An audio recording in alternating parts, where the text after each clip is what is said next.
আমরা আমরা এখন পরিবারবর্গকে বলি ওই দিনগুলো কতই ভালো ছিল, যে আমরা সবাই একটা থালের সময় একসাথে বসে খাইতাম।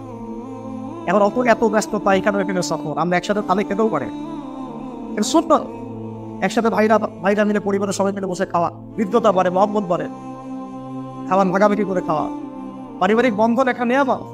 এই বন্ধন আল্লাহ যাদেরকে দিয়েছে তারা সৌভাগ্যবান। খুতবা দেওয়ার আগে একটা আজান দেওয়া হয় না?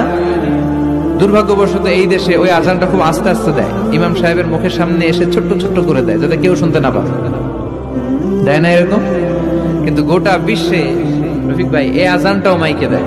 আমার কাছে প্রশ্ন করে যে হুজুর, অনেককে ভালোবাসে কিন্তু ধোঁকা দেয়, আপন রক্ত হয়েও জায়গা সম্পত্তির জন্য, দুনিয়াদারির জন্য ধোঁকা দেয়। দেয় কি দেয় না? টাকা পয়সা দুনিয়াদারি এমন এক খারাপ জিনিস, আসফালা সাফিলিন বলা হয়েছে এই দুনিয়াকে, নিকৃষ্ট জায়গা।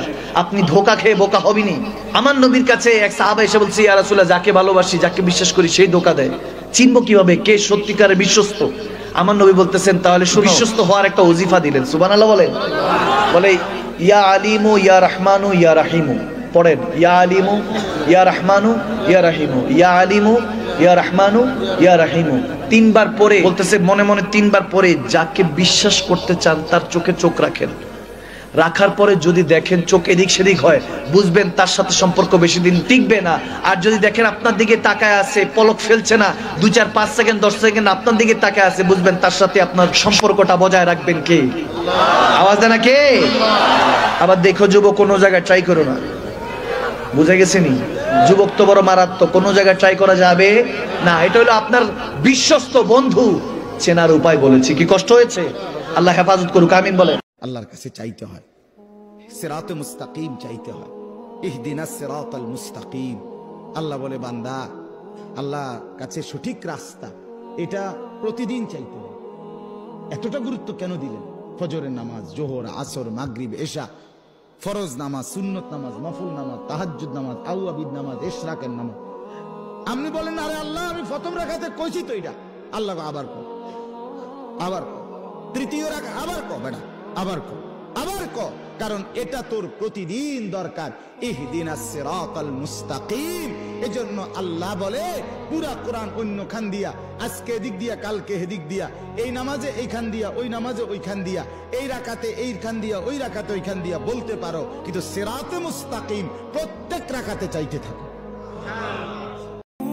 যতই মেয়েদেরকে বেপর্দা করার চেষ্টা করা হচ্ছে, আলহামদুলিল্লাহ মেয়েদের বোরখার সংখ্যা বাড়ছে। কি বোরখা পড়ছে সেটা পরের কথা, বোরখার সংখ্যা বাড়ছে। এরপরে যারা পড়ছে ওদেরকে আমরা রিকোয়েস্ট করব যে ডিজিটাল বোরখাটা ছেড়ে দেন। যেটা পরে আপনার দেহের কাঠামো বোঝা যায়, এটা ছেড়ে দেন। ছেড়ে দিয়ে এমন একটা বোরখা বানান যেটা ঢিলে ঢালা, যেটা পরলে আপনার দেহের কাঠামো বোঝা যায় না। উৎসাহিত করেন, যেহেতু তারা পড়েছে, সেলোয়ার কামিজ থেকে এই বোরখা এসেছে, ইনশাল্লাহ এই বোরখা থেকে খাস পর্দাও যাবে ইনশাল্লাহ। উৎসাহিত করা উচিত। পুরো জীবনটা এটা হচ্ছে লালসাময় একটা জীবন, লোভ, মরিচিকা, মায়াজাল। এই মায়াজালে আমরা আটকে আছি, ফলে মৃত্যুর কথা আমরা ভুলে গিয়েছি।